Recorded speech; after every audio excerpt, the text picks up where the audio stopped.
Hey, what's up, YouTubers? It's me again, Brian, aka Gamer55551, and I am back with a video review. And for this review, we're going to be taking a look at the Nintendo eShop release of Shakedown Hawaii for the Nintendo Switch, also available on the PS4, PlayStation Vita. Yes, for some reason, this game's also released on the PlayStation Vita as supposedly the last game ever to be released on the Vita, and also available on the PC, but only through the Epic Game Store, which is certainly, there's debatable between those who are PC gamers, and there are some people who don't like the Epic Game Store, but for right now it's an exclusive at the Epic Game Store.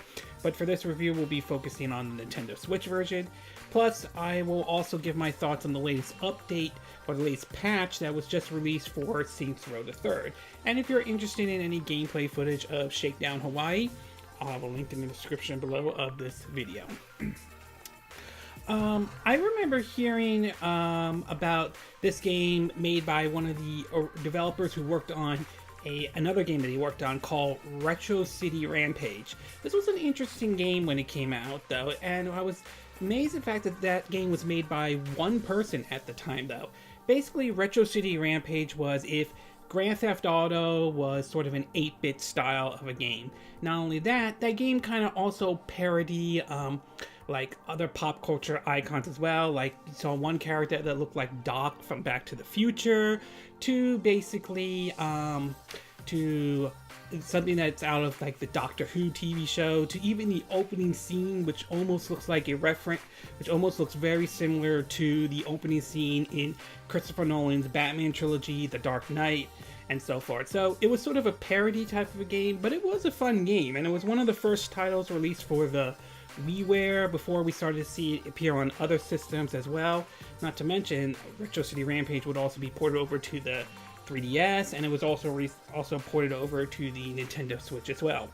So the new game that came out from the same guy, but with more people and his company, though, Shakedown Hawaii, is an interesting type of a game. It's not it's somewhat of a sequel, but not quite. It's still its own game, though.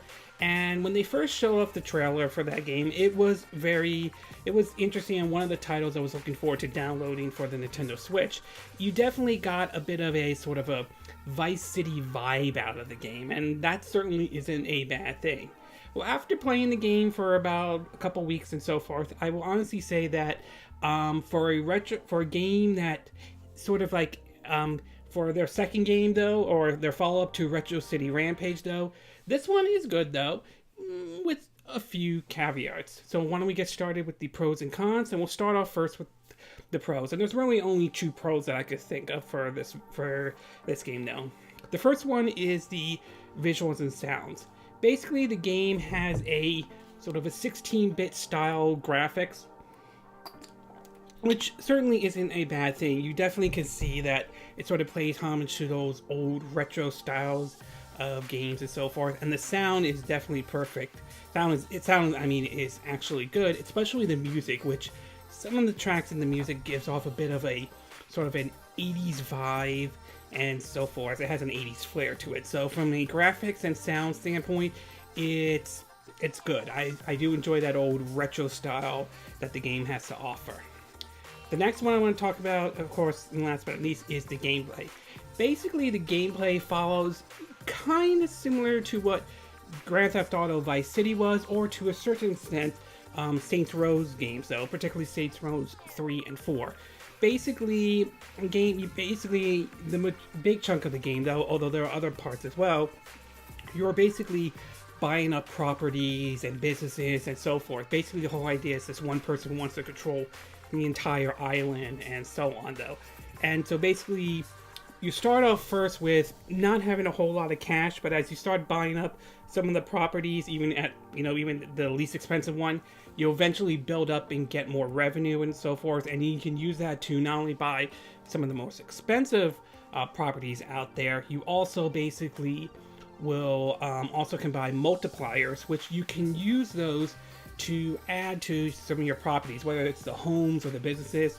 Some of them could be like, some of them are just like a credit card for this property, or a clickbait and so forth. The game does a parody of a lot of, you could say, white collar crimes and so forth. So it really follows that Vice City kind of approach. And unlike, say, Vice City, you don't have to drive to a property that you own to pick up cash. Cash is just sent straight to you. So it's kind of streamlined as well. Now, some people may have a problem with this type of gameplay in terms of, buying up properties and so forth, though. I personally don't have an issue with it as much. I can understand why some might, but this didn't really bother me at all. Plus, the gameplay also follows a GTA style. And best way I could say in terms of gameplay is if Grand Theft Auto was, a top-down, back in this top-down route 16-bit style graphics, though, which certainly is not a bad thing, nor is, say, the driving in this game, though. It is worth pointing out in terms of the driving, you do have a choice of manual or automatic.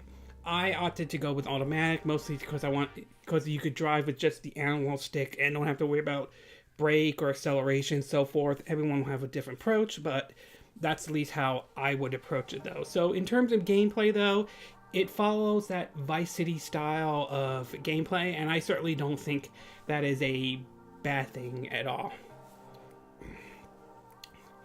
Okay, we're going to take a quick break, and when we get back, we're going to get to part 2 of the cons, and I'm going to give you my thoughts on the latest patch for the Switch version of Saint Row the Third. So we'll take a quick break, and we will be right back.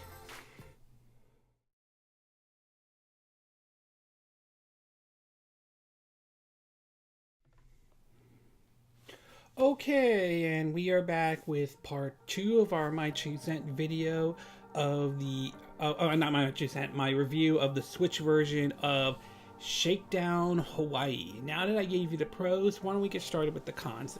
And just like the pros, there are only really 2 cons that I could think of, at least based on my time with Shakedown Hawaii. We'll start off with the first one, and that's between switching between characters and so forth. Now, in the game, though, you play as 3 different kinds of characters. You play as the main protagonist, the old CEO who's trying to rebuild his business empire and all that stuff. His son, who is like a aspiring DJ and so forth, and his so-called right-hand consultant who does some of the certain businesses that he can't do and so forth. So each of these characters do have a certain aspect of their own story and so forth, and they are interesting. However, switching between the characters don't really do much in the games. You could switch between them, but there's nothing really special for it. It's like, for example, if I were to switch to his son and go to a mission that involves, the main character, the agent CEO, you're going to switch right back to the agent CEO. You're not going to see you'll see a different scene or a different scenario with him or anything, with his son or anything like that. You're not really going to see that at all. Even if you perform any of the shakedowns, which is basically you go into certain businesses that are purple on the map, and you basically, shall we say, quote, convince them for protection money, and some of them of course won't. Some of them will attack you. Some of them need sort of convincing, which means maybe destroying their properties and so forth, though. But even if you do those shakedowns with, say, a different character, you'll switch back to your main character and so forth. So switching between the characters really doesn't do much in the game, and I think it's kind of pointless in my opinion. And the last thing I want to talk about is the shooting mechanics in this game, and it can be a little bit tricky, though. Basically, there are two ways you can use the shooting in this game. There's the lock-on, and then there's using in this case, since I'm using the Switch, in this case it would be the right analog stick right over here, though. And sort of move it around to aim and shoot. Think of it kind of like a twin-stick shooter in a way, though. They both work okay, though, but it could be tricky, especially with the one with the lock-on, though, because while it works, it doesn't always lock onto the right character. There are times when I want to lock onto a character that is shooting at me, and it doesn't exactly work as well. The twin stick shooter approach, in my opinion, works better. But I do wish, if you're going to use that approach, that there was like a cursor you could sort of aim to make sure you know for certain if you're aiming at the enemy or at the right spot and so forth. So I'll say that the shooting mechanics in Shakedown Hawaii, they aren't broken or anything like that, or make it impossible to play. They're just tricky. And between, like I said before, between the two, I would say taking the twin stick shooter approach, I found easier to use than, say, the lock-on approach. But again, everyone will have a different approach to the shooting mechanics in Shakedown Hawaii. That's at least how I would view it, though. Overall, I would say I definitely enjoy Shakedown Hawaii. I like the visuals and the stuff and the music in the game, which has that 80s flair. It basically feels like, what if Vice City was a top-down GTA, but in a top-down 16-bit graphic style, sound and visuals, though. And I definitely like that, though. I will admit, though, like I said, switching between characters doesn't really do anything, and I will say the shooting mechanic is a little bit tricky in this game, but not enough to prevent me from enjoying this game. So overall, I liked it. I thought it was fun to have on the Nintendo Switch. It's nice to see this is a follow-up to Retro City Rampage, though. And while I don't see this game being as it's going to give games like Grand Theft Auto or Saint Row a run for its money, though, it's a nice open world shooter to have on the Nintendo Switch, though. So overall, I do enjoy it, though. Would be interested to see if they do a follow-up or a sequel to this. And I won't deny the fact that I would love to see a Grand Theft Auto game come to the Nintendo Switch. And if I had it my way, I would say Grand Theft Auto 5 and perhaps maybe a remastered version of Grand Theft Auto 4, if that ever really happens. So overall, I like Shakedown Hawaii. It's a fun game, and it like I said, it's like Vice City, but if it was a top-down GTA style, but in a top-down 16-bit style graphics of a game. Okay, before I end this video, I do want to give my thoughts on the latest patch for the Switch version of Saint Row the Third.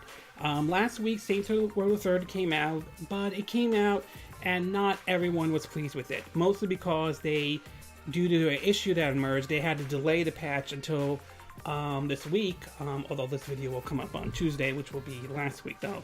On a Thursday, though, excuse me 1 second, and until that patch came out, some people were having issues with the game. The game was supposedly crashing, to some people felt like they were kicked out, to some of it having terrible frame rates, visuals, and all. Now, when I played the game before the patch came, though, I didn't find any problems with me being kicked out or anything like that.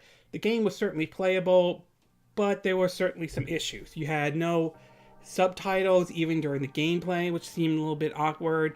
The visuals were somewhat not so great, and then there was the frame rate issue. While I didn't run into any huge frame rate issues, they were noticeable, especially one scene in the beginning of Saints Row the Third where you're in the airplane flying over Steelport, and you and Shawnee are jumping out of the plane, avoiding the falling debris. There were times when the frame rate took a dip, and so it was noticeable in some places, though. So the latest patch came out, and what does this do to Saints Row the Third? Well, I will say it fixes a lot of the problems. There's still some issues, but the game, thanks to this new patch, looks better than it did when it launches, though. Obviously, you'll have subtitles, basically either within the cutscenes or during the gameplay, though.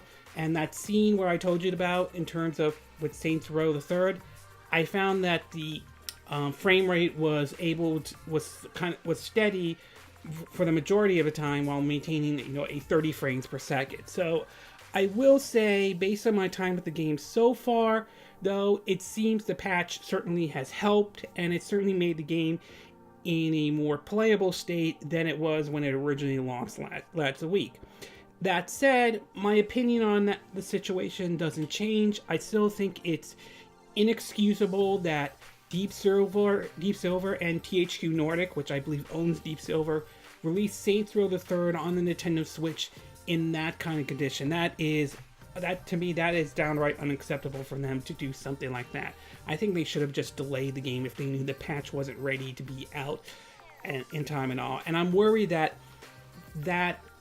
that situation there could maybe turn some people off from buying the game, which in return could maybe have them rethink whether to bring Saints Row 4 or even Agents of Mayhem over to Nintendo Switch. I enjoyed Agents of Mayhem, so I wouldn't mind that coming to Nintendo Switch. And I really hope that doesn't happen, though, because I do enjoy Saints Row the Third. I am enjoying the game on the Nintendo Switch. I certainly think it's a better...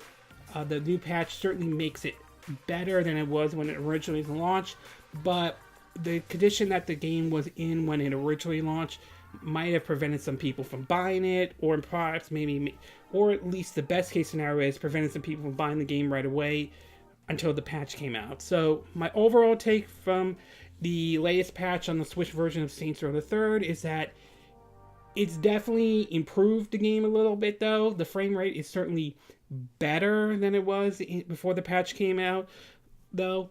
And they fixed a lot of the problems, and from what I understand, they want to hear feedback, see what areas they need to address, which I applaud them. I think that's a great thing, though. But I also do think the criticism still stands on the fact that they shipped the game in that condition, knowing the patch wasn't ready and all that stuff, and they should have, I personally think they should have delayed it before they released the game out in the public. But again, that's my take on the situation. Okay, this concludes this video review of Shakedown Hawaii for the Nintendo Switch and my thoughts on the latest patch for Saints Row the Third. And again, these are my opinion. What are yours? What are your thoughts about Shakedown Hawaii, though? Is it a game worth getting for the Switch, or is it worth getting on the PS4 or the PlayStation Vita? Is it worth picking the game up on the Epic Store for PC users, or do you think because of the controversy surrounding Epic Store, you figure, you know what, I'm not even going to bother touching that anyway?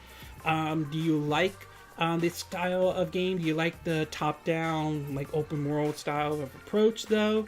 Do you think they should do a follow-up to Shakedown Hawaii? And what are your thoughts about the latest patch for the Switch version of Saints Row the Third? Do you think this patch solved some of the problems that Saints Row the Third on the Nintendo Switch had when the game launched? Or do you think it made it worse than it is? Did this patch make you want now that this patch comes out? Did it help? Maybe it was time to pick up the game, or do you decide, you know what, I'm not even going to touch it on the Nintendo Switch at all? Do you agree with what I said in this video? Do you disagree? Do you have a difference of opinion? As always, sound off on the comment section below. Let me know what you think. Hope you hit that like button. I would appreciate it. And I hope you do subscribe to my YouTube channel. Also, feel free to share this video if you want to. And feel free to donate to my channel if you like. You can do it through PayPal Me or Patreon. Links will be in the description of this video. And I will see you again next time when I do another video. Hopefully that'll be soon. Until then, from Southern California, I wish you all a good day then. Bye!